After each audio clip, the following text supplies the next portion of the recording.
네, 반갑습니다. 오늘은 3장을 할 차례입니다. 3장의 28쪽을 할 차례인데요. 저희 책이 이제 오늘에서 나와가지고 여러분한테 늦게 이렇게 나눠주게 돼서 죄송스럽게 생각합니다. 우선 이제 표지에 사진을 보시면은 보이실지 모르겠는데, 이 표지 사진에 나오는 분이 바로 해능대사예요. 해능대사의 뭐라고 하지? 등신불? 돌아가시고 나서 그대로 이렇게 썩지 않고 모셔놓은 부처님이에요. 그래서 뭐라 합니까? 이렇게 뭐를 바르긴 한 것 같은데, 원래 사진은 너무 시커멓게 나와서 좀 이 거부감이 들을 정도예요. 그래서 이제 이걸 좀 화면을 밝게 해가지고 그나마 이렇게 좀 사진을 현상한 거예요. 어쨌든 이 해능 스님의 세 번째는 마하반야 바라밀경에 대한 이제 설법으로 시작한다 이 말이죠. 저번 시간에 이제 마하반야의 의미를 설명했습니다. 마하는 이제 크다는 뜻이고, 그 크기를 가늠할 수 없을 정도로 크다. 절대적으로 크다. 그래서 비유하기를 허공과 같이 크다. 허공을 가늠할 수 없듯이 이제 그런 얘기였고, 반야라고 하는 말은 이제 지혜라는 뜻인데, 그냥 지혜하고 다른 것은 이걸 통해서 끊임없이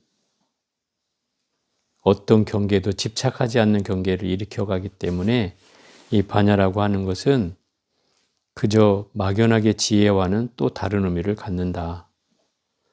또 이것을 쉽게 표현하자면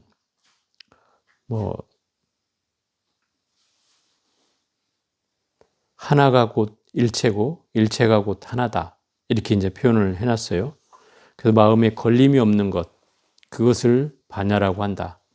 반야는 어디의 경계에도 걸리지 않아야 되는 거예요. 걸림이 있다면 그건 반야가 아니다. 이렇게 얘기하고 있는 거죠. 그래서 마음으로부터 어리석지 않으면 그것이 곧 반야이고, 지혜가 일어나면, 돈발하면 그것 또한 지혜다. 그래서 진실한 경계, 참 진리의 경계를 끊임없이 일으켜가는 것이 바로 지혜를 얻는 길이다 라는 얘기였고, 28쪽에 바라밀은 파라미타의 이제 그 음사어죠. 우리말로 하면 저 언덕에 이른다는 뜻으로 생멸에서 벗어난다는 의미니라. 이 바라미타라고 하는 말은 도피안이라는 말을 번역한 말이에요. 도피안은 피안에 이른다는 뜻이다. 피안이라는 말은 저 언덕이라는 뜻이다. 마치 우리가 이상향을 꿈꾸듯이 그런 경계를 피안이라고 하고, 그런 세계가 바로 부처님의 세계다. 그러면 피안이 있으면 또 차안이 있다 이 말이죠. 피차 간에 차안이 있다. 차안이라는 것은 무슨 말이냐면 바로 이 언덕이란 뜻이고, 이 언덕은 바로 우리 중생들이 사는 언덕을 말한다. 중생들이 사는 세계에서 저 피안의 언덕, 부처의 세계로 나아가려면 그 경계에 필요한 것이 바로 반야라는 지혜가 필요하다 이 말이죠. 그래서 우리가 반야 바라밀을 완성하려면 어떻게 해야 되겠어요? 지혜를 통해서 이 언덕에서 저 언덕으로 건너가야 되겠죠. 그 저 언덕이라는 게 바로 우리가 말하는 이상향의 부처의 세계고 깨달음의 세계를 말한다. 생멸심이 있으면, 생멸심이라는 생사에 빠지는 마음이죠. 삼계 고통의 바다에 빠져 헤매니 범부가 생사의 바다에 빠져 고초를 받는 생사와 같아 차안이라 하고, 이 언덕이라 하고, 생멸의 번뇌심이 공하면 물이 항상 걸림없이 흘러가는 것과 같아 이것을 피안이라고 한다. 결국 피안은 차안과 상대어인데, 마치 중생의 세계가 차안이면 부처의 세계가 피안이고, 그죠? 그런 경계로 설명하고 있다. 그럼 피안에 이른다는 말은 결국 지혜를 통해서 이 강을 건너서 저 피안의 언덕으로 건너가는 것을 의미한다. 이 피안의 언덕으로 건너간다는 말은 결국 생사윤회로부터 벗어난다는 뜻이다. 더 정확히 말하면 그 세계는 생멸이 없는 세계다.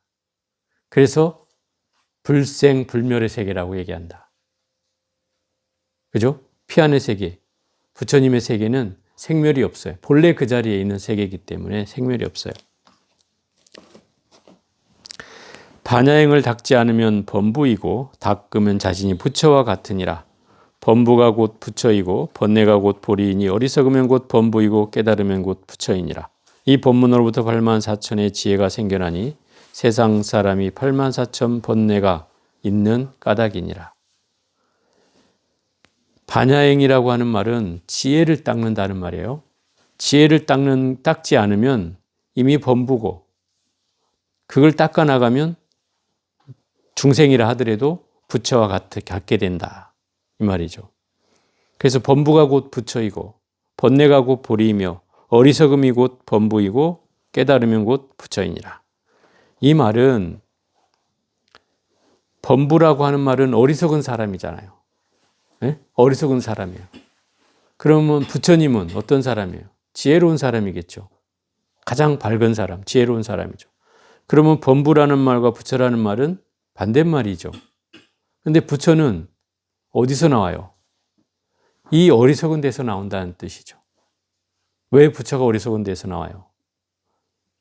어리석음이 만약에 없다면 부처가 될 일이 있을까요?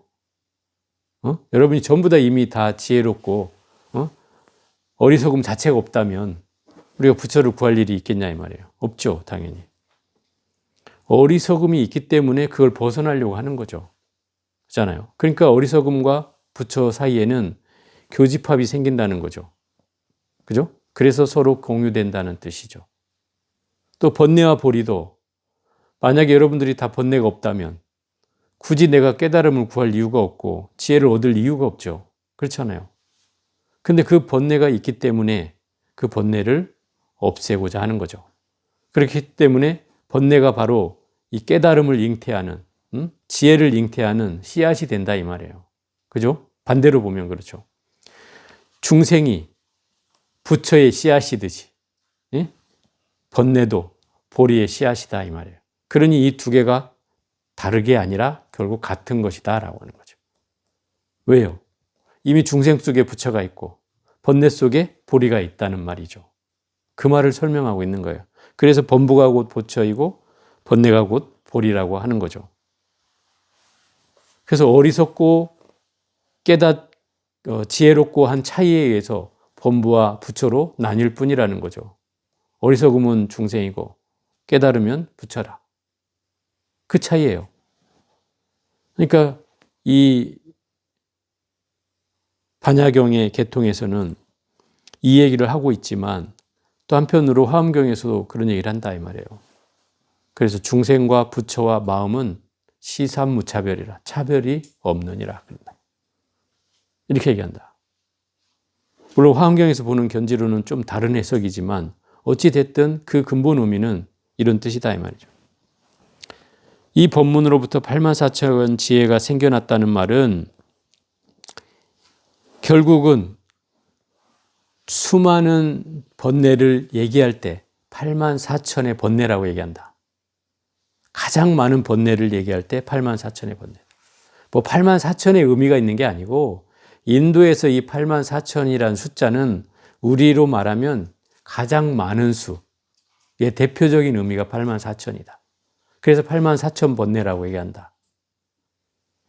그리고 그 84,000 번뇌를 지혜로 깨달으면 84,000에 뭐가 생기는 거예요? 지혜가 생기는 거죠. 그죠? 지혜가 생기는 거예요. 그래서 우리가 반대로 한번 얘기해 봐요. 8만 대장경. 우리 8만 대장경이죠. 이 8만 대장경이 만들어진 것도 그런 의미와 비슷하다 이 말이에요. 왜? 중생들이 부처님께 묻고 또 대답한 내용으로 법문이 설해져 있는 게 8만 대장경이니까 중생들의 각가지의 물음에 대한 대답이다 이 말이에요. 그래서 각가지의 괴로운 부분, 어려운 부분을 물어서 부처님께 해결을 얻었으니 결국 이 팔만대장경은 그 중생의 8만 4천 번뇌를 다스리는 가르침이 바로 경전이다. 이렇게도 얘기할 수 있다 이 말이죠. 만일 번뇌가 없다면 지혜가 항상 나타나 자성을 벗어나지 않을 것이며 이 법을 깨달으면 밝은 거울이 만상을 비치는 것과 같아 일부러 생각을 일으키지도 않고 기억도 없고 집착도 없으며 그릇되고 망령된 마음을 일으키지도 않고 진여자성에 자유자재하리라. 그러니까 번뇌가 없다는 말은 물론 이게 쉽지는 않겠죠. 번뇌가 없어질 수 있을까요? 여러분이 번뇌가 없어지길 바라기는 하겠지만 번뇌가 없어질 수 있을까요? 쉽지 않겠죠. 그럼 부처님도 과연 번뇌가 없을까요? 없다고만 얘기할 수는 없다. 그러나 다만 부처님도 생각은 있겠지만 그 생각에 휩쓸리지 않을 뿐인 거지 생각이 없을 수는 없다. 그게 이제 기본적이에요. 그럼 번뇌가 없다는 말은 물론 가정이기 때문에 얘기하는 거지만 이 번뇌가 없다면 내가 이미 밝은 거울과 같이 된다 이 말이에요. 내 마음이 밝은 거울과 같이 돼서 모든 상황을 투명하게 비춘다 이 말이죠. 내가 밖의 걸 투영하고 내 모습을 밖으로 드러내고 하는 게 안팎으로 분명해진다 이 말이에요. 왜? 안팎으로 밝으니까, 투명해지니까 생각이 없는 것은 거울과 같이 볼 수 있다 이 말인 거죠. 그러면 생각을 일으키지도 않고 또 기억할 것도 없어요. 왜냐하면 번뇌가 없다는 것은 생각 자체가 일어나지 않는다는 뜻이고 또 이 생각이 일어나지 않는다는 건 굳이 우리가 어떤 기억을 떠올릴 필요도 없어진다는 뜻이죠. 또 잘못될 일도 없고 거짓된 마음으로 마음을 일으키지도 않는다 이 말이죠. 그래서 내 성품에 그냥 자유자재하게 되는 거예요. 자유자재하다는 말은 어디에도 걸리지 않게 된다. 어떤 말을 들어도 어떤 말을 누가 뭐라 해도 욕해도 어떤 말에 내가 어리석은 생각을 일으켜도 어디에도 걸리지 않는다 이 말이죠. 번뇌가 없을 경우는 그렇다 이 말이에요. 이걸 지혜로서 관조하여 일체법을 취하지도 버리지도 않으면 바로 견성하여 불도를 이루리라. 그러니까 지혜로 관조한다는 말은 비추어 본다는 뜻이에요. 지혜로 비추어 본다는 말은 누구를 비춘다는 거예요? 자신을 비춘다는 거죠. 내 자신을 비추어 보아서 일체법은 모든 현상을 말하는 거예요. 사람이 일으키는 현상이든 사물이 일으키는 현상이든 어떤 경계로 만 가지 경계로 일어나는 현상을 말해요. 취하지도 버리지도 않으면 바로 견성하여 불도를 이룬다. 그러니까 견성하는 법을 간단히 얘기하라면 이렇게 얘기할 수 있는 거죠. 취사선택의 분별심에서 벗어나면 그러면 바로 견성할 수 있다 이 말이에요. 근데 우리는 이 취사라는 말에 이미 걸려 있다 이 말이죠. 그죠? 좋은 건 내가 가지려 하고 싫은 건 버리려 하고 그죠? 이미 그런 분별심이 있잖아요. 또 심지어 싫고 좋은 좋은 경계가 있잖아요. 나 이건 싫어. 나 이건 좋아. 나 이 사람은 좋은데 저 사람은 싫어. 하는 그런 분별심이 있으면 견성할 수 없다는 말이다. 이 말이에요. 그럼 견성하려면 이런 분별심을 없애야 된다는 뜻이죠. 그죠? 없애야 돼. 그것이 없앤다기보다는 없애기 어렵다면 무심해지긴 해야 된다. 이 말이에요. 무념행을 얻어야 된다. 무념. 이제 이 다음에 나오는 분명인데 만일 지혜로서 관조하여 안팎으로 밝고 분명하면 본래 마음을 아는 것이니 이는 곧 해탈이고 반야며 무념이다. 그러니까 이 말은 지혜로 관조와 비추어 봐서 안팎으로, 안팎이라는 건 내 안과 바깥으로 분명하게 투명하면 어디에도 걸림이 없으면 이런 뜻이에요. 어디에도 걸림이 없으면 그게 본래 마음을 아는 것이다. 내 마음을 본래 아는 것이에요. 근데 우리는 이미 현상적으로는 끊임없이 움직여가는 내 마음을 본래 마음이로 착각할 수는 있는데 그거는 현상적인 마음이다 이 말이에요. 그 현상적인 마음으로는 절대 깨달음을 얻을 수 없고 그 현상적인 마음이 멈추면, 가라앉으면 또는 휘둘리지 않고 고요해지면 그러면 본래 마음이 드러난다 이 말이에요. 그래서 본래 마음을 알 수 있다. 그래서 밝고 밝아지면 이걸 이제 내외 명철이라고도 해요. 응? 옛날 성철 스님이 이런 경계를 얘기한 적이 있죠. 안팎으로 투철해져서 내가 안으로도 걸림이 없고 밖으로도 걸림이 없다. 어떤 경계가 들어와도 거기에 걸리지 않는다. 누가 나를 아무리 욕해도 욕에 휘둘리지 않고 아무 마음이 일어나지 않는다. 그럼 이게 내 휘둘리지 않는 거죠. 누가 나를 또 험담을 해도 또 나를 뭐 미워한다 하더라도 내가 그 경계에 흔들리지 않는 경계. 그러면 이런 경계가 되면 본래 마음을 알게 되는 것이다. 이렇게 되면 이미 해탈이고 모든 걸 다 벗어난 것이 되고 또 반야가 되고 지혜가 되고 무념이 된다. 무념이란 어떤 생각도 일으키지 않는 마음이다. 그게 무념이란 말이에요. 어떤 것을 무념이라고 하는가? 일체법을 보더라도 집착하지 않으며 쓰는 곳마다 분명하여 어디에나 들어와대 무심한 것이다. 일체법을 본다는 말은 일체 경계, 일체 모든 현상을 볼 때 그게 들어오는 것이든 나가는 것이든 사람이 뭔가 나한테 주어지는 것이든 내가 발휘하는 것이든 어떤 경계를 만나도 거기에 집착이 없고 또 물들지도 않아. 주변에서 누가 나를 유혹해도 거기에 휩쓸려 가지 않는다는 뜻이에요. 물들지 않는다는 휩쓸리지 않는다는 뜻이에요. 그리고 내가 그것을 용처마다 쓰는 곳마다 분명하다는 말은 희미해지지 않는다 이 말이죠. 발라진다는 거죠. 정확해져서 어디에나 두루하게 쓰되 무심한 것이다.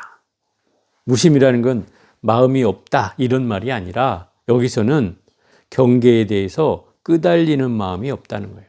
끄달리지 않는다. 그게 바로 무심이에요. 어떤 경계를 만나도. 이게 참 어려운 경계죠. 왜냐하면 우리가 이미 여러분이 자식이나 또는 남편이나 주변에 가까운 사람이 경계를 만났을 때 쉽게 마음이 동요하거든요. 그죠? 우리가 모르는 사람 얘기를 들었을 때는 뭐 그럴 수도 있지 이렇게 하지만 정작 우리가 가까운 사람 얘기를 들었을 땐 감정이 막 동요한다 이 말이에요. 이미. 이게 무심해지지 않는 거죠. 유심해지는 거죠, 이게. 가족들한테는 유심해져. 그러니까 이게 무심해진다는 것이 쉽지는 않은 거죠. 왜냐하면 이 가족으로부터 사실 무심해져야 다른 사람 무심해지는 건 쉬운 일이잖아요. 그거는 어려운 일이 아니거든. 근데 내가 가까운 사람한테 무심해질 수 있으면 이 무심의 경계가 뭔가 내 안에 자리하게 될 수가 있는데 거기에서부터 우리가 자유롭지 못하기 때문에 쉽지 않다 이 말이죠. 다만 본래 마음이 청정하면 육식이 육군으로 육진 속에 있더라도 물들어 집착함이 없으며 산란치 않아 자유자재하여 걸림이 없으니 이것이 반야삼매요 자재해탈이며 이를 일러 무념행이라 하느니라. 이게 마음이 청정해진다는 것은 이미 내가 지혜의 경계로서 어떤 번뇌도 없어진다는 뜻이고 마음이 무심해진다는 거예요. 그런 경계가 되면 마음이 본래 청정해지는 거죠. 그런 경계가 되면 내가 눈으로 보고 듣고 귀로 소리 듣고 냄새 맡고 맛보고 몸으로 접촉하고 생각으로 대상을 분별하는 이런 경계를 만났다 하더라도 그렇겠죠? 안이비설신이 육근이죠. 또 색성학 미촉법 육진이라고 여기는 표현해놨어요. 그리고 이것을 통해서 일어난 인식 눈으로 색을 보고 아 노란색이네 라고 하는 인식이 일어나면 이게 안식이고 귀로 소리를 듣고 아 저건 무슨 소리야 라고 일어난 인식이 일어나면 이식이고 또 코로 냄새를 맡고 일으킨 아 저 무슨 냄새네 하면 이건 비식이고 또 혀를 맛을 보고 일어난 인식 아 저 무슨 맛이구나 라고 일어난 인식이면 이게 설식 그 다음에 몸으로 접촉을 하고 일어난 인식 아 부드럽구나 뭐 이건 가시가 찔리네 이러면 이건 이제 신식 그 다음에 생각으로 일으킨 분별 이게 의식 이렇게 해서 육식이단 말이에요. 그러면 결국 눈으로 색을 보고, 귀로 소리를 듣고, 코로 냄새 맡고, 혀로 맛을 보고, 몸으로 접촉하고, 생각으로 대상을 분별하는 이 모든 작용들이 어떤 경계를 만나도 여기서 말한 대로 물들지 않고 집착함이 없어진다는 거죠. 산란해지도 않아. 또 걸림도 없어. 어떤 경계를 만나도 걸리지 않는다는 거예요. 그런 것이 바로 내 마음이 청정해진다는 뜻이고, 그렇게 되는 것이 반야삼매라는 뜻이고, 그렇게 되는 것이 자제해탈이라는 뜻이고, 그렇게 되는 것이 바로 무념행위라고 하는 것이다. 그 어떤 경계에도 걸리지 않는다는 것이다 이 말이죠. 사실은 제가 여러분한테 엄마 그 입제 때 아마 한 얘기가 이 얘기일 거예요. 18개. 응? 안입이 설신 색성향미처법, 안식, 이식, 비식, 설식, 신식, 의식, 이 18가지의 경계가 깨달음을 이루는 초석이 될 수 있고 중생의 경계로 빠질 수 있는 경계가 될 수 있다. 그것을 어떻게 보느냐에 따라서, 어떻게 인식하느냐에 따라서 부처도 중생도 자리할 수 있다 이 말이에요. 부처님이 이 얘기를 수도 없이 한단 말이에요. 모든 경전에서 해요. 여러분 배웠던 뭐 반야신경, 뭐 금강경, 또 뭐 유마경, 또 원각경, 뭐 어떤 경전에서도 이 얘기를 하고 있다 이 말이에요. 그 얘기는 무슨 얘기냐면, 이 얘기가 늘 부처님은 이 얘기를 반복하고 있으니까 왜 저 말씀을 하실까? 계속 그것도 모든 경전에서 공통적으로 이 말씀을 하실까? 생각해 보면 저는 이게 모든 중생들이 겪게 되는 번뇌의 출처이기도 하지만 깨달음의 출처이기도 하다라는 거예요. 그 경계를 구분 짓는 것이다 이 말이죠. 어떨 때는 중생이 될 수 있냐면, 내가 그 경계를 만났을 때 그 경계에 빠지거나 취하면 이건 중생의 경계로 가는 거고, 설사 그 경계를 만났다 하더라도 그냥 빠지지 않고 그 상황을 알아차리면 이건 부처의 경계로 가는 것이다 이 말이야. 이 경계만 나눌 뿐이다 이 말이야. 결국 눈으로 색을 만났을 때 아 좋다 하면 이 마음이 벌써 취한 것이다 이 말이죠. 아 나 저거 싫어. 그러면 이것도 경계에 취해진 거다 이 말이야. 좋고 싫음이 아까 말했잖아요. 떠나는 거. 취하고 버리는 걸, 분별심을 내려놓는 거. 그것이 바로 견성이라고 했단 말이에요. 결국 우리가 어떤 경계를 만나도 바로 여기에서 다 펼쳐지는 거예요. 보고 듣는 데서 다 끝난다 이 말이에요. 더 멀리 갈 것도 없어. 막 뭐 냄새 맡고 맛보고 뭐 몸으로 닿고 생각으로 보면 여기까지 가는 복잡함보다 그냥 보고 듣는 것만 얘기하자. 그것만 하면 나머진 다 돼버린다 이 말이에요. 보고 듣는 것만 해도. 근데 우리가 이미 보고 듣는 데서도 결국 우리는 분별심이 일어나잖아요. 그죠? 어떤 때는 어떤 목소리로는 부드러운 생각이 일어나다가도 또 어떤 목소리를 들으면 갑자기 막 마음이 동요하고 흥분하고 목소리가 격앙되고 하는 경계가 일어난단 말이에요. 그런 분별심이 우리에게는 있다 이 말이죠. 그런 분별심이 없다면 내가 어떤 상황이 돼도 그런 분별이 일어나지 않겠죠. 그죠? 근데 이 분별심이 내 안에 있기 때문에 그냥 마작 조건 반사적으로 건드리기만 하면 꾹 누르면 튀어나오듯이 나오게 된다 이 말이에요. 그래서 이게 우리가 깨달음으로 가는 길이 쉽지만 어려운 길이 되는 이유가 바로 우리의 이 습성이 계속 발휘되는 한은 쉽지 않다는 거죠. 저도 늘 이런 고민을 안고 있어요. 이게 쉽지 않은 일이다. 그렇지만 노력은 하는데 그래도 역시나 걸리는 건 남아있다 이 말이죠. 남아있어요. 그 찌꺼기가. 그래서 흔연하게 마음이 유쾌해지진 않는다 이 말이죠. 그런 경계를 만났을 때마다. 그래서 그런 경계에 걸리지 않는 것, 그것이 반야삼매, 자제해탈, 해탈하여 자유자재하다 이 말이죠. 무념행, 어떤 생각도 일으켜지지 않는 경계다 이 말이죠. 30쪽에 어떤 것도 생각지 않고 생각을 끊어내려 애쓴다면 이는 도리어 법에 결박되는 것이니 이를 일러 변견이라 하느니라. 생각을 없애는 것, 생각을 끊어내는 것. 이건 어찌 보면 우리의 바램일 수 있잖아요. 근데 여기서 생각을 끊어내려 생각지 않고 생각을 끊어내려 애쓴다면 이미 법에 결박되는 것이라고 했어요. 그럼 이게 무슨 말이냐면 이 생각이라고 하는 것은 끊어낼 수 있는 것이 아니기도 한 거예요. 그럼 여기서 말하는 뜻은 무엇인가? 이걸 우리가 읽어내야 되는데 무념행위라는 것은 생각이 없는 것이 무념이 아니라 생각이 있으되 생각에 걸리지 않는 것이다. 이 말이에요. 그게 무념의 오히려 더 정확한 뜻이다.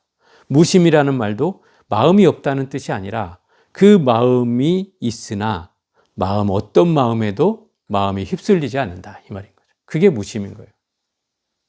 그걸 우리가 착각하면 안 돼. 그러면 생각이 없는 걸 바라는 게 아니라 생각이 있으나 생각에 걸리지 않는 게 중요한 거라는 뜻이죠. 그러니 생각을 끊어내려 없앤다는 것은 이건 애쓰는 일이 되고 이것은 결국 오히려 진리에 속박되게 된다. 구속되게 된다 이 말이에요. 그래서 오히려 이것을 변견이라고 한다. 변견은 뭐예요? 극단적 견해를 말하는 거죠. 그런 변개가 아니고 이건 변은 우리 변방에 있는 뭐 이런 뜻 할 때 이제 변견이라는 건 치우친 견해라는 뜻이죠. 한쪽으로 치우친 견해다. 그래서 이제 이런 것이 해능대사는 이런 사람을 일러서 어떻게 표현하냐면 묵묵히 앉아서 얼굴을 잊고 생각을 일으키지 않는 것만 목적으로 삼는 외도들이 있다. 그런 외도들은 결국 부처님 가르침과는 이미 10만 8천리 떨어져 있다. 이렇게 이제 얘기한단 말이에요. 그런 사람이 누구냐면 예를 들어서 해능 스님이 살았던 시대에도 묵조선이라는 선을 수행하는 분들이 있었어요. 묵조선은 화두를 들지 않고 오로지 침묵으로서 자기의 모습을 지켜보는 것이 묵조선의 핵심이에요. 어떤 것도 화두를 들지 않아요. 그냥 자기 스스로 이미 부처다. 그래서 부처의 모습을 관하듯이 자기 스스로를 비춰보는 것으로서 수행을 삼는다. 이 말. 그걸 묵조선이라고 해요. 그런 무리들을 이 해능 스님은 가만히 앉아서 얼굴만 잊어버리고 멍청이 앉아있는 것으로서 수행을 삼는 이 어리석은 무리들이 있다. 이렇게 얘기를 했단 말이에요. 그런 사람들이 바로 생각을 끊어내려 애쓰는 사람과 같다 이 말인 거죠. 무념법을 깨달으면 곧 만법을 통달하고 모든 부처의 경계를 보며 부처의 지위에 이를 것이니라. 결국 이 무념법이라는 것은 제가 말했듯이 생각이 있으되 생각에 휩쓸리지 않고 생각에 걸리지 않는 걸 말한다. 생각이 걸리지 않는다는 건 이미 내 자성을 깨달았다는 뜻이고 그 자성을 깨달았다고 하는 말은 이미 자성을 깨달으면 모든 만법에 모든 존재에 통달한 것이 된다. 하나를 터득하면 만을 터득하게 된다 이 말인 거죠. 그게 이 깨달음이라는 거예요. 하나를 알면 이미 모든 게 열린다 이 말인 거죠. 그러니 당연히 부처의 지위도 오르고 부처의 경계를 보게 되는 견성을 하게 된다 이 말인 거죠. 이렇게 말씀한 내용을 가지고 또 개송으로 정리해서 육조께서 말씀하십니다. 마음에 통하고 설법에 통하면 마치 해가 허공에 떠 있는 것과 같도다. 마음에 통한다는 말은 서로 마음의 개합이 돼서 깨달음을 얻고 또는 설법을 통해서 깨달음을 얻으면 마치 해가 허공에 떠 있는 것 같다. 그것은 해가 광명이 돼서 모든 사람을 비추듯이 내 안에 모든 게 통하게 되면 내 안의 광명도 또한 해와 같이 밝아지게 된다. 오직 견성법을 전하여 삿된 가르침을 타파함이로다. 이 해능 스님은 오로지 견성만을 얘기한다 이 말이에요. 그래서 첫 대목에 얘기하잖아요. 인종법사라고 남아선사의 열반경을 강의했던 분이 홍인대사에게서 어떤 법을 받으셨습니까? 라고 얘기하니까 우리 스님께서는 오로지 견성법만 얘기했지 선정이나 해탈은 얘기하지 않았네. 이렇게 얘기하니까 아니 어찌 그렇습니까? 왜 선정과 해탈은 얘기하지 않습니까? 그러니까 오로지 우리의 스승은 불이법을 얘기하는 분일세. 둘이 없는 법을 얘기하는 것이니 오직 견성 하나면 됐지 다른 것도 필요 없네. 이렇게 얘기를 하는 게 나온다고요. 결국 이 해능 스님은 견성성불만을 얘기한다 이 말이에요. 그게 핵심이에요. 그래서 모든 견성성불이라는 것에 위배되면 그건 다 삿된 가르침이라고 얘기할 정도로 그걸 다 쳐낸다. 법에는 오직 돈점이 없건만 어리석음과 깨달음으로 인해 더딘과 빠름이 있도다. 그러니까 진리에는 부처님의 가르침의 진리에는 뭐 빠르고 느린 그런 돈점이 있을 수 없겠죠. 법은 하나니까, 둘이 아니니까. 그런데 이 더디고 빠름이라는 것은 늘 얘기하지만 근기가 수승한 사람이 있고 근기가 미약한 사람이 있다. 그래서 이 수승한 사람은 상근기여서 그런 사람은 단박에 이 가르침을 얻었지만 그러지 못한 사람은 중근기, 하근기는 점차 닦아나가야 되는 사람들이다. 그래서 이런 사람에게는 빠르고 느림이 있다. 근기의 차별이 있다는 거죠. 이 원각경에도 나오는 얘기고 이 경전에도 나오는 얘기고 어디에나 이 말이 나옵니다. 이 견성의 법문은 어리석은 사람은 알지 못하나니 말로 설하면 만 가지나 되지만 이치에 개합하면 하나로 돌아가 어두운 번뇌의 집에 항상 지혜의 광명이 비추리라. 이 견성의 법이라고 하는 말은 견성법은 성품을 보는 거잖아요. 성품을 본다는 말은 어디에 따로 성품이 있는 게 아니라 지금 내 성품에 똑같이 자리해요. 거기에 우리는 왜 성품을 보지 못하냐면 내 업식의 이 덩어리들이 그 성품을, 참다운 성품을 감싸고 있다 이 말이에요. 그래서 내 마음이, 성품이 드러나지 않는 거예요. 그러면 그 업식의 덩어리들이 제어가 돼야, 없어져야, 그래야 참다운 성품이 그대로 드러나는 거예요. 따로 어디에 있는 게 아니다 이 말이에요. 거기에 똑같이 싸져 있어요. 다만 그 업식의 구름으로 가리워져서 보이지 않을 뿐인 거죠. 그 업식의 구름이 거치면 마치 구름이 지나서 태양이 나오듯이 우리의 자성도 고스란히 빛을 발하며 드러날 것이다 이 말이에요. 그렇게 되면 이런 법문을 어리석은 사람은 알 수가 없겠죠. 성품이 뭔지도 모르는 사람한테 이 견성법을 얘기한다면 되겠어요? 이 말은 어느 정도 이 견해를 이해할 수 있는 사람이어야 이 법문을 들을 수 있고 또 스승한테 인가를 받고 선문답을 통해서 깨달음을 얻는 경우에는 당연히 뭔가 마음의 경계가 이미 충만되어 있는 사람들이죠. 그죠? 그런 사람들이 스승을 만나서 마치 줄탁동시로 터져가지고 그 자리에서 깨달음을 얻는 것이지 그냥 모르는 무지몽매한 사람이 그 법문만 들으면 바로 깨달을까요? 그건 쉽지 않은 문제죠. 그래서 이제 그런 경계를 설명하고 있는 거예요. 이게 이치로 개합해지면은 깨달음을 얻어서 하나가 돼버리면 이미 하나로 돌아가고 어두운 번뇌의 집에 항상 지혜의 광명이 비추리라. 우리 중생의 세계를 어두운 번뇌의 집이라고 표현한다면 깨달음의 세계는 바로 지혜의 광명이 있는 세계죠. 당연히 성품을 보아서 깨달음을 얻게 되면 나의 어두운 번뇌가 싹 일시에 사라져 버린다 이 말이죠. 삿된 마음이 일어날 때는 번뇌가 온 것이고 번뇌의 마군이 온 것이다 이 말이죠. 정견이 일어날 때는 보리보방이 나타나도다. 이 삿된 마음은 사견이라고 얘기하는 것이고 정견은 바른 견해를 말하는 거예요. 삿된 마음이 일어날 때는 번뇌의 마군이 일어난 것이고 정견이 일어날 때는 진리의 법왕이 나타나도다. 삿된 마음이나 바른 견해나 모두 공하면 청정한 무야열반에 도달하리라. 결국 삿된 마음이나 바른 견해나 상대적으로 보면 둘이 다 극단이에요. 상대적으로 보면. 물론 정견이 옳은 말이긴 하지만 삿된 견해 앞에서는 이 정견도 극단일 수밖에 없다. 그럼 이 두 가지가 함께 공해져야, 두 가지를 함께 떠나야 완전한 열반에 이룰 수 있다. 이런 설명을 하고 있는 거예요.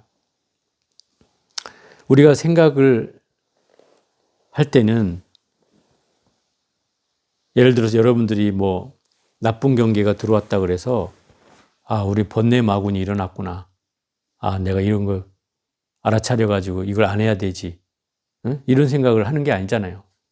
그냥 뭐 번뇌망상에 휩쓸려서 거기에 막 소용돌이 치고 힘들어하고 뭐 이렇게 되는 거죠. 근데 그런 경계를 만났을 때 내가 알아차리는 것과 휩쓸리는 건 다른 거죠. 알아차리면 이게 지혜로 가는 길이고 휩쓸리면 어리석음으로 가는 거다 이 말이에요. 그 차이예요. 그게 정견이 되는 거고 못 알아차리면 이제 이게 삿된 마음이 되는 거죠. 그 차이만 있을 뿐이에요. 마음을 일으켜 없애고자 하면 허망해지니 정직하기만 하면 세 가지 장애가 없도다. 항상 나의 몸에서 허물을 보면 도와 더불어 상응하리라. 마음을 없애고자 하면 왜 허망해지냐면 마음이라는 게 본래 없는 거다 말이에요. 그죠? 근데 그걸 없애려고 하니 없는 것을 없애려고 하니까 허망해지는 거죠. 또 정직하기만 하다는 말은 진실해진다는 뜻이다 이 말이에요. 진실해지면 세 가지 장애가 없다. 세 가지 장애란 뭐 몸으로 일으키는 장애, 마음으로 일으키는 장애, 뭐 입으로 일으키는 장애, 뭐 이런 걸 말하겠죠. 그런 장애가 없어진다. 몸으로 일으키는 장애는 어떤 거예요? 살생하고 도둑질하고 사음하고, 그죠? 입으로 일으키는 장애는 거짓말하고 꾸며 말하고 이간질하고 험한 말하고, 또 마음으로 일으키는 장애는 탐내고 성내고 어리석은 거죠. 그런 장애가 없어지려면 일단 진실해져야 된다 이 말이죠. 진실해진다는 것은 바로 그런 경계에 있어서 내가 악업을 선업으로 바꾸어서 선근종자를 만들어내는 걸 말한다. 그렇게 됐을 때 이미 도와 상응하게 된다. 도와 어우러지게 된다 이 말이죠. 중생들에게는 본래 도가 있으니 각자 서로 방해하지 않도다. 도를 떠나서 따로 도를 찾으려 하면 종신토록 도를 보지 못할지니라. 중생들에게 본래 도가 있다는 말은 이미 내가 불성을 가진 사람들이기 때문에, 그죠? 어떤 사람이라도 불성이 있다고 했으니 그 불성이 있는 사람들이 결국 도를 공부하는 사람들이다 이 말이에요. 본래 도가 있다는 말은 그 말이죠. 그러니 그 도가 서로를 방해하냐 이 말이에요. 그렇지 않다 이 말인 거죠. 또 도가 있는데 이미 도를 찾으려 한다면 마치 아까 말한 것처럼 이 마음이라는 건 본래 없는데 마음을 애써 찾으려고 하는 것처럼 이게 허망한 일이 되고 만다 이 말이죠. 도라는 건 본래 이미 내가 가지고 있는 건데 따로 도를 찾으려고 하면 그것처럼 도를 볼 수 있는 일이 없다. 보지 못한다 이 말인 거죠. 파도 치듯 일생을 부질없이 뛰어다니며 지내면 끝내 스스로 괴로울 따름이로다. 그러니까 파도 치듯이라는 말은 끊임없이 분주하게 내 삶을 바삐바삐 살면 그 결과는 뭐라? 괴로울 뿐이다 이 말이죠. 근데 우리가 가만히 생각을 해보면 이게 바쁜 것이 언제쯤 한가로워질까를 생각해 보면 우리 보살님들을 보면 이제 제가 느끼는 느낌인데 바쁨이 계속 확대되는 것 같아. 네? 그 맨날 보살님들 만나면 인사가 그래. 요새 바빠서요. 스님 절에도 못 오고요. 뭐 어쩌고요 하면 막 맨 바쁘다는 게 인사라. 근데 그 바쁘다고 하는 건 사실은 어떤 경계예요? 내 스스로 만들어내는 경계다 이 말이에요. 이게 누가 바빠 하라고 하는 게 아니잖아요. 당신 바빠요. 돈 줘요. 바쁘면 돈 줘요. 이러면 바빠지겠지만 그런 게 아니라면 내 스스로 바쁜 거다 이 말이죠. 또 이 바쁨의 경계가 사람마다 다 틀려. 그죠? 사람마다 다 틀려요. 어떤 사람은 어째서 바쁘고 어떤 사람은 어째서 바쁘고 다 바쁜 게 틀리단 말이에요. 그러니까 그거를 가지고 늘 자기 삶으로 삼는데 내가 어렸을 때 생각해보고 또 결혼하기 전을 생각해보고 또 결혼한 후를 생각해보고 또 지금을 생각해 보면 아마 지금이 더 바쁠 거예요. 그죠? 그러면 결국 갈수록 바빠진다는 뜻이에요. 그죠? 갈수록 바빠져요.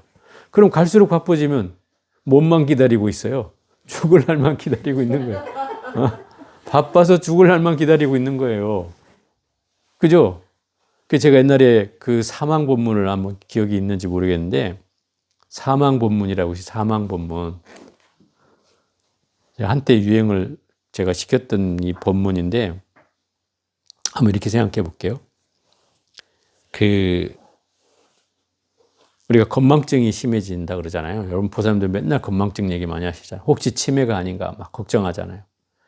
이 건망증은 바쁠 망자가 무슨 망자예요? 마음 신방변에 사망할 망자예요. 이게 바쁠 망자예요. 마음이 어디 있는지를 몰라.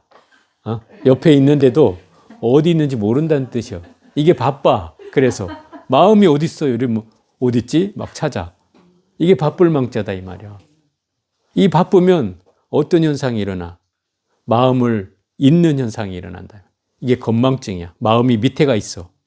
사망 망자에다가 마음이 밑에가 있다. 그죠? 이게 건망증 하는 망자야. 그러면 바쁘면 자꾸 잊어버리게 된다 이 말이야. 그죠? 잊어버리게 돼. 그 다음에는 이 망자에다가 계집 여자가 붙어. 그럼 무슨 망자예요? 망령들 망자예요. 건망증이 심해지면 망령이 들다. 이게 요즘 말로 하면 치매인 거예요. 치매. 그러면 이 치매의 결과는 뭐겠어요? 이제 사망할 망자가 되는 거죠. 근데 왜 계집녀를 붙여요? 산에 나서 붙였지. 글쎄, 그랬을까? 어디 갔어요? 억울해.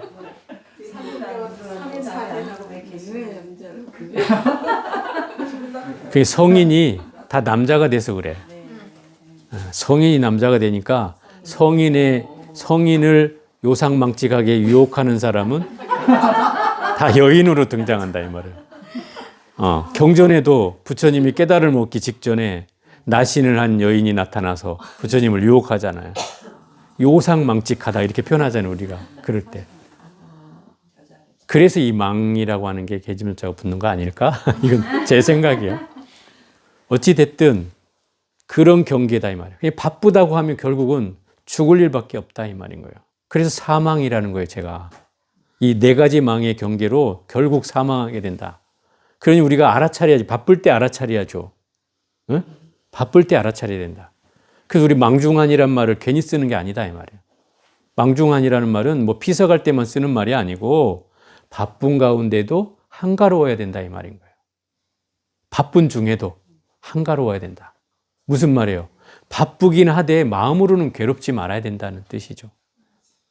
그래야지 우리가 이 사망에 이르지 않을 수 있다. 또 여기에서 말하는 걸로 바쁘면 결국은 스스로 괴롭을 따름이니 참다운 도를 내가 얻고자 하면 정견을 행하는 것으로서 도를 삼아야 된다. 정견이라는 게 뭐냐면 더 쉽게 말하면 바르게 본다는 말은 인연의 이치로 보는 걸 말한다. 인연법의 이치로 보는 걸 말한다. 그게 바른 견해예요.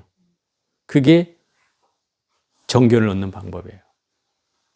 이게 바른 그 정견을 인연법으로 본다는 말은 어떤 일이 생겼을 때 내가 봤던 내용들이 분명히 어떤 이유가 있을 거라고 보는 거예요. 그게 인연법으로 보는 거예요.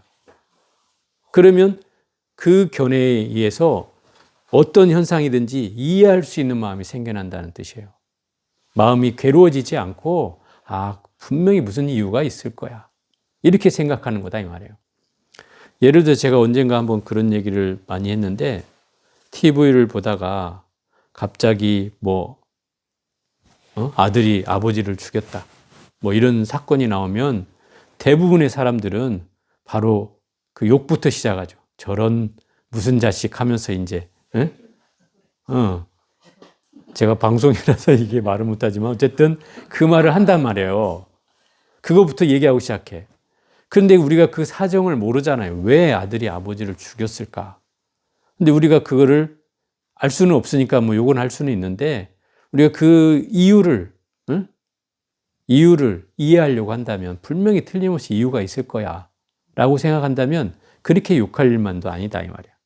또 그걸 한 생으로 거슬러 올라가면 또 그 아버지가 그 아들을 죽였을 수도 있다 이 말이야. 인과라는 건 그런 것이니까. 그런 결과로 우리가 현상적으로 이 상황만 보면 아, 아들이 아버지를 죽였어? 저런 이렇게 하고 욕할 수는 있지만 결국은 전생에 인연이 있었다면 그런 인과로 아, 저런 일이 벌어졌구나. 그럴 수 있지. 라고 생각할 수 있잖아요. 인과라는 건 되풀이 되니까. 이제 그런 것처럼 얘기를 할 수 있다 이 말이죠. 우리의 인과는 어쨌든 이 현상에서 뭐 이해될 수 없는 일들이 벌어지고 있으니까 그런 거를 막연하게 그냥 그 상황으로만 본다면 누군가를 막 매도하고 그 사람을 욕하고 할 수는 있지만 결국 그 상황을 정확히 보는 건 아니다 이 말이죠. 그래서 이 정견이라는 것은 여실직견이란 말이에요. 제대로 있는 그대로 볼 수 있는 견해를 정견이라고 한단 말이에요. 그러려면 그것을 인연법으로 볼 수 있는 안목이 필요하다 이 말이에요. 그게 정견이에요. 그게 부처님이 깨달음을 얻으려면 바로 이런 연기법으로 세상을 볼 수 있어야 된다라고 얘기하는 거예요. 그래서 이 참다운 도를 닦는 사람은 세간의 허물을 보지 마라. 세간의 허물이라는 건 싫고 좋은 마음의 경계에 걸리지 마라 이 말이죠. 예를 들어서 시시비비를 가리는 마음이 있잖아. 야, 너 그 틀렸어. 그렇게 하면 안 돼. 이렇게 해야 돼. 라는 경계를 가지면 이게 세상에 우리나라 사람들이 제일 많이 가지고 있는 게 뭐냐면 그 오지랖. 너무 관심이 많아. 세상 일에. 그래가지고 괜히 시시비비를 가려 자기 혼자. 또 그리고 막 재단을 해. 야, 그렇게 하면 틀린 거야. 잘못된 거야. 막 이렇게 얘기해. 근데 그게 결국은 내가 세간의 허물을 자꾸 들춰내는 일이다. 이 말이죠. 그리고 공부하는 사람은 그런 경계에 초연해야 된다. 그 경계에 휩쓸리지 말아야 된다는 거죠.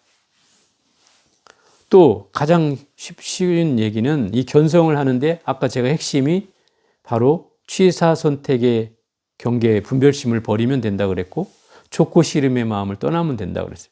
그 경계면 우린 견성할 수 있다 이렇게 얘기하는 거예요.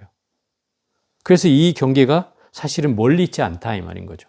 이게 멀리 있는 말이 아니잖아요. 우리가 늘 끊임없이 행해지는 말이고 그 속에서 우리는 깨달음을 만날 수 있다는 뜻이죠. 그러니까 어렵게 생각하면 한없이 어려운 저편에 있는 얘기 같지만 정작 우리와 함께하고 있다. 그래서 제가 안이비설진이를 늘 얘기하는 것도 그 자리에 깨달음의 경계와 중생의 경계가 늘 놓여져 있기 때문에 아, 어떻게 보면 나는 중생으로 전락하고 어떻게 보면 부처의 경계로 나아가고 있는 것이다. 그것을 우리가 좀 알아차려야 된다. 불법은 원래 세간에 있어 세간을 떠나지 않으니 세간을 떠나서 깨달음을 찾는다면 흡사 토끼뿔을 찾는 것과 같도다. 결국 진리라고 하는 건 바로 이 자리에 있다는 뜻이에요. 세간이라는 것은 이 중생이 사는 곳을 말한다 이 말이에요. 이 세간이 있을 때 출세간이 있듯이, 예? 그죠? 중생이 있을 때 부처가 있는 것이고 번뇌가 있을 때 보리가 있는 것이죠. 그죠? 만약에 번뇌가 없고 중생이 없고 또 세간이 없다면 그러면 뭐 깨달음을 얻을 이유도 없고 부처가 될 이유도 없고 그죠? 아무것도 될 이유가 없어요. 그런데 이미 우리는 괴로움이라는 게 있고 또 이 세간살이를 하고 있고 또 그 속에 중생으로 자리하고 또 늘 번뇌가 있으니 그 경계로부터 우리가 벗어나고자 해서 그런 경계를 공부하게 되는 거죠. 그러니 이 진리라고 하는 건 절대 이 세간을 떠나 있지 않다. 이 세간의 이치를 깨닫는 것이 결국 우리가 보리를 구하는 것이고 얻는 것이고 깨달음을 얻는 것이다. 그러니 이 세간을 떠나서는 어떤 다른 걸 찾는다고 하면은 그것은 결국 없는 걸 찾는 것과 같다. 그게 토끼뿔이라는 비유예요. 토각이라고 표현하는데 토끼뿔이 있어요 없어요?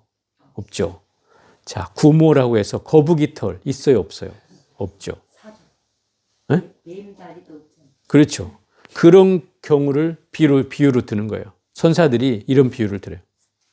네가 찾는 건 바로 이 토끼뿔을 찾는 것이며 거북이 털을 구하는 것이다. 어? 그러니 그게 무슨 도냐? 도라는 건 바로 지금 이 자리에 있다. 이렇게 얘기하고 있는 거예요. 어디 멀리서 찾지 마라. 사견과 정견을 물리치면 하염없이 도를 이루리라. 이 사견이 있을 때는 정견도 치우친 견해라고 아까 얘기했어요. 사견이 만났을 땐 정견도 그 반대편에 치우친 견해예요. 이 둘을 떠나야, 둘의 극단을 벗어나야 도를 얻을 수 있다 이 말인 거죠. 그래서 결국은 이 해능 스님은 법문을 하실 때 그 핵심이 견성 법문을 주로 하시지만은 항상 이 대꾸를 가지고 논리를 갖는다 이 말이에요. 중생을 얘기하면 부처로서 그걸 얘기해주고, 번뇌를 얘기하면 보리로서 그걸 쳐주고, 그죠? 이렇게 세간을 얘기하면 출세간으로 그걸 쳐주고, 그 반대의 논리로서 그걸 이제 대꾸 법문이라 그러는데 그걸로 이제 쳐준다 이 말이죠. 밤을 얘기하면 낮의 얘기로서 그걸 쳐주고, 묻는 제자에 대해서 그런 식으로 응답한다 이 말인 거죠. 그게 이제 이 스님의 그 핵심의 논리인데, 어쨌든 사견이라는 것도 정견에 비해서는, 정견이 굉장히 우리는 옳은 말이라고 생각하지만, 그러나 사견일 때는 그 정견도 결국 치우친 견해다 이 말. 사견의 반대말이기 때문에. 그래서 이 두 가지 경계를 떠나야 한다. 거기에도 집착하지 말아야 된다 이 말. 정견에도 걸리지 말아야 도를 이룰 수 있다 이 말인 거죠. 불교는 그래요. 우리가 공 얘기하지만 공이라는 것이 옳기는 한데, 공을 터득하는 것도 옳긴 한데, 그러나 공에 떨어지는 건 또 좋아하지 않는다 이 말이에요. 그것도 기피하는 얘기다 이 말이에요. 공에 떨어지는 것을 무기공이라 한다 이 말이에요. 이미 저번 시간에 한번 했잖아요. 그래서 그 공에 집착하지 않는 것이다 이 말이에요.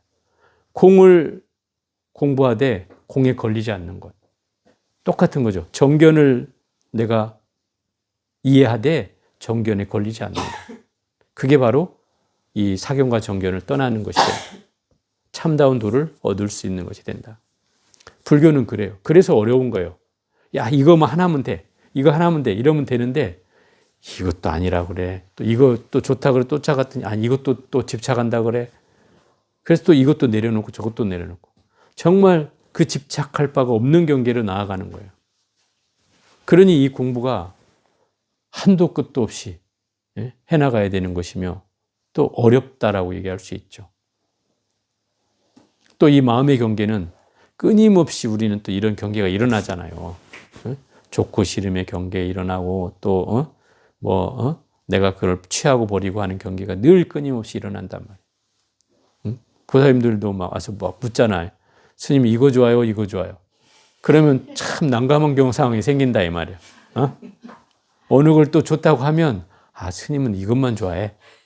이렇게 또 얘기하면 그럼 또 내가 편견을 가진 사람이 되는 거야. 그러니 또 안 좋다고 할 수도 없고 좋다고 할 수도 없고, 그렇다고 아무거나 얘기했다가는 또 이제 대접도 못 받을 것 같고, 이렇게 되니까 이게 참 곤란한 문제가 생긴다. 그래서 이런 경계들을 우리가 만날 때 어떻게 지혜로운 것인지를 한번 생각해 봐야 된다. 그래서 이 해능 스님은 이 경계를 통해서 다 읽고 해볼까요? 이때 법을 들은 대중이 도심을 일으켜 널리 많은 중생들을 제도하고자 온 세상을 덕으로 베풀 원력을 바라며 말하였다. 우리가 무슨 성근 인연으로 영남의 성인이 출세함을 얻어 만났는가 하며 매우 기뻐하였다. 결국 이 해능 스님은 일자 무식이에요. 글자를 읽을 수 없는 분이다 이 말이에요. 글자를 배워본 적이 없어요. 그런데 이 깨달음을 얻고 난 이후에 경전을 읽을 수는 없어도 누가 경전을 물으면 막힘이 없었다 이 말이에요. 또 심지어 경전의 구절을 묻는 사람이 있는데 그럴 때는 당신이 경전을 못 읽으니까 네가 대신 읽어서 그걸 나한테 들려줘라 그래. 그럼 막 읽어서 얘기해 주면 바로 그 자리에서 즉설주알이 나오는 거죠. 이건 무슨 뜻이다 이렇게 설명을 해 주는 거죠. 그런 경계가 있었어요. 그런 분이었기 때문에 이분이 처음에 홍인대사를 만났을 때 홍인대사가 방 안에서 드러누워 가지고 팔베개를 하고 드러누워 있어 있다 이 말이야. 그 가서 이렇게 인사를 하니까 어디서 왔는고 했나 봐. 저는 영남 신주 땅에 사는 해능이라고 합니다. 이러니까 아니 오랑캐가 어쩌자고 왔는고 또 이런단 말이죠. 그게 이제 사실은 그 경계를 시험하기 위해서 던지는 말인데 이 해능은 그 말을 듣고 아주 거창한 대답을 한다 이 말이죠. 사람에게는 남북이 있을 줄 알지만 불성에는 남북이 없는 줄 압니다. 차별이 없는 줄 압니다. 이게 오랑캐라는 말은 불성을 얻는 사람한테는 필요치 않다 이 말인 거죠. 그 말을 딱 듣는 순간 이 스님이 이제 벌떡 일어나 앉는다 이 말이에요. 이놈 좀 쓸만한 물건이 왔는데 싶어가지고. 그러니까 그 자리에서 그러는 거야. 너는 주인이 있는 삶이냐 주인이 없는 삶이냐. 저는 주인이 있는 삶입니다 하면서 저를 딱 한다 이 말이죠. 당신이 주인이다 이 말이죠. 그러고 나니까 더 묻고 싶은데 주변에 이게 귀를 쫑긋이 세우고 있는 이 중들이 있단 말이에요. 그래서 아무래도 또 오해를 할 것 같아서 너는 가서 쌀 찢는 데 가서 일이나 해라 하고 하니까 또 거기다 대고 또 한 소리 한다 이 말이에요. 나는 이미 일을 마쳤는데 무슨 일을 또 하라고 하십니까? 이런단 말이에요. 이 맹랑한 놈이 가서 일을 하라면 하라. 그러고 이제 딱 보낸단 말이죠. 이미 이 순간에 해능 스님과 홍인대사는 벌써 이심전심이 일어났어. 그 몇 마디에 이미 서로 개합이 됐다 이 말이야. 그러니까 이 제자들한테 표시를 낼 수가 없어서 가서 일이나 하고 있으라고 한 것이고 얼마 있다가 가서 이제 얘기한다 이 말이야. 땅땅땅 치면서 쌀은 다 찌었느냐? 이미 찌은 지 오래입니다. 이렇게 또 대답을. 이미 기다렸다 이 말인 거죠. 자기는 깨달음이 무르익을 만큼 됐고 이제 스님이 와서 나를 쳐주기만 하면 될 때다 이렇게 이제 얘기를 하는 거죠. 그러자 이제 땅땅땅 또 치고 가는 거죠. 그리고 야반상경이 가서 이제 이 밀전을 전해 듣고 이제 법을 받고 의발을 다 받고는 떠나게 되는 거죠. 이런 상황이 이제 그려지잖아요. 그러면서 15년이란 세월을 피난을 해서 사냥꾼들의 무리에 속해서 숨어 지내다가 30대 중반이 되어서야 그 인종법사가 머무는 남아선사로 가서 이제 처음으로 법을 편 게 바로 이 반야 바라밀경의 의미에 대해서 설명하는 대목이다 이 말이죠. 그리고 이제 그 유명한 그 깃발의 비유, 바람이 펄럭이는 그 깃발을 본 두 중이 서로 싸우고 있는데 한 중이 바람이 움직여서 깃발이 움직인다 하니 한 중은 깃발이 움직여서 바람이 인다라고 서로 싸우고 있는 거죠. 막 싸우다가 스님이 지나가니까 아니 스님 우리 좀 해결을 해 주시오. 어떤 게 맞는 거예요? 바람이 움직여서 깃발이 움직이는 게 맞는 거예요? 깃발이 움직여서 바람이 움직이는 게 맞는 거예요?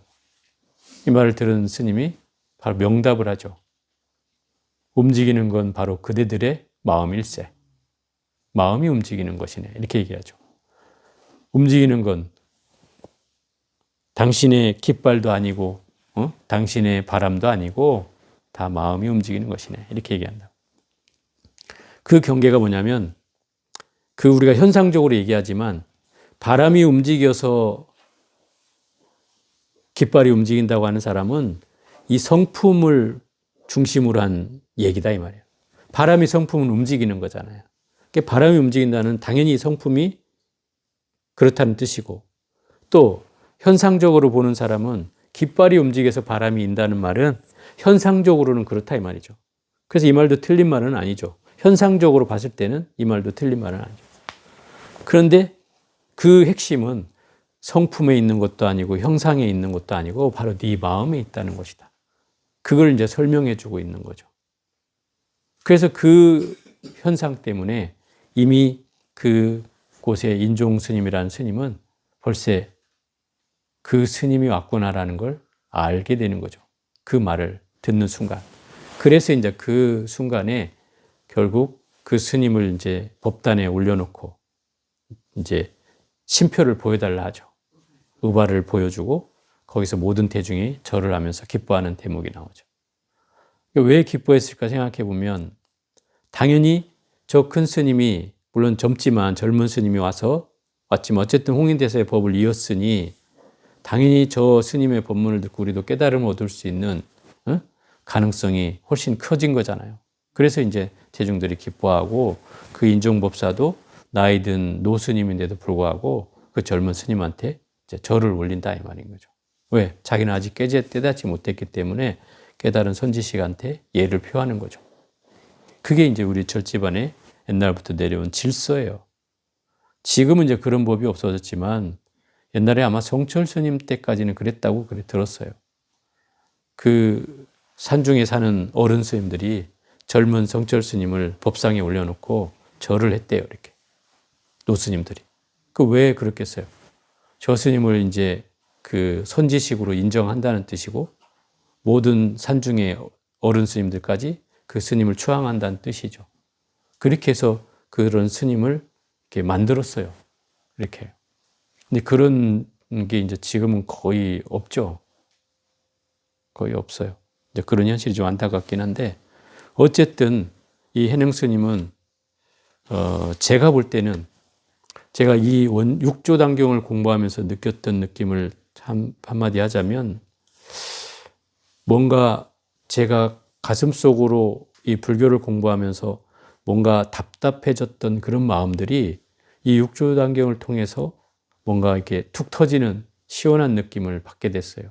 그게 뭐냐면 이 부처님의 가르침을 해석하는 방법이 좀 참신해요. 그 해능 스님이. 나중에 이제 다음 장에서부터 보면 이제 나오겠지만 그런 걸 보면서 그런 참신함이 뭔가 그렇다고 부처님 가르침에 없느냐? 없는 건 아니에요. 그걸 가지고 나름의 해석을 통해서 중생의 안목을 열어준다 이 말인 거죠. 그래서 제가 이 육조단경을 공부하고 나서 불교를 보는 안목이 좀 넓어졌다고 그래야 되나? 그런 경계가 생겨났다 이 말이죠. 그래서 육조단경을 제가 이번에 여러분과 함께 공부하고자 한 가장 큰 이유이기도 해요. 어쨌든 오늘은 여기까지 하고 다음 시간에 또 사장을 해보겠습니다.